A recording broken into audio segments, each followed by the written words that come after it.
Spanning 6 seasons, The Sopranos was a successful gangster series. Catherine Lee attributes this success to the way the show challenges heteronormativity and preconceived notions of masculinity.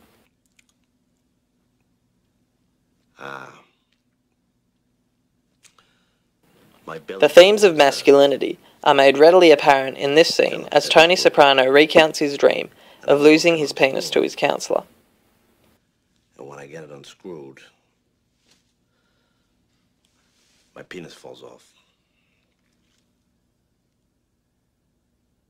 The counselor herself is also an important character, as she represents the educated voice of reason, a moral compass for Tony, as he opens his emotional side. We don't see the counsellor in any other scenes other than when she is talking to Tony in his sessions, which further concretes this portrayal of strength, as her own personal conflicts are not known or considered by the audience. These scenes pose an interesting juxtaposition to the usual representations of masculinity in the gangster genre, where the man is coming to save the helpless woman in a damsel in distress situation.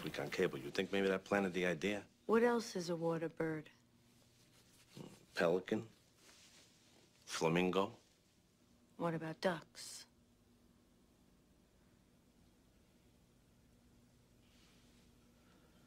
The layout of the setting is also important in these scenes. What is it about those We see books behind Tony, tucked away in a shelf in the wall, while behind the counsellor is a window, with the blinds partially closed where the light gets in.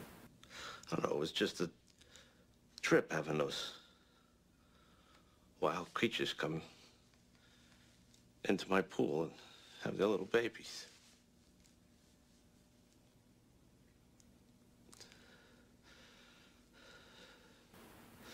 Lighting is important here, as the room appears to be bright, as we see the mid-shots of Tony and the counsellor between their dialogue. Yet when we see a long shot of Tony's and the counsellor's profile as she pushes the tissues towards him, the room appears to be much darker, and we can only identify the two characters from their silhouettes. Birth to those babies, they became a family.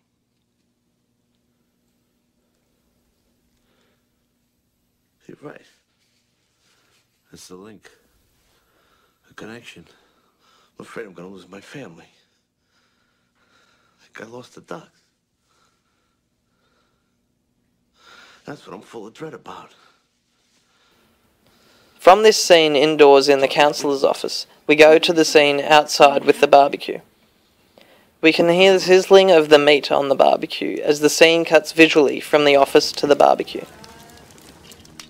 Upon first seeing the characters in this scene, we can see that they are all men, representative of the man's world culture associated with the mob.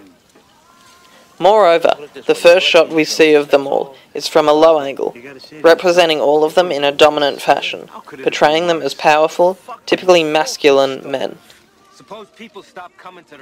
Visually speaking, this scene offers a great juxtaposition to the previous scene. Here we are reminded of the typical portrait of masculinity, counteractive of the previous scene, which had set ground for challenging these preconceived notions of masculinity. Know what I'm figuring out lately?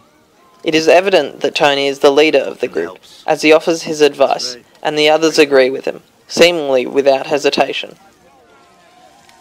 Hope comes in many forms. Absolutely. Come on. Oh, jeez, you hold this. As Tony then goes to comfort Hardy, there is a glimpse of challenging the ideas of masculinity as the two embrace. Look at me. Then Tony is reminded of where he is and who he is with, and he seems to dismiss Artie's problem, rather than emotionally support him.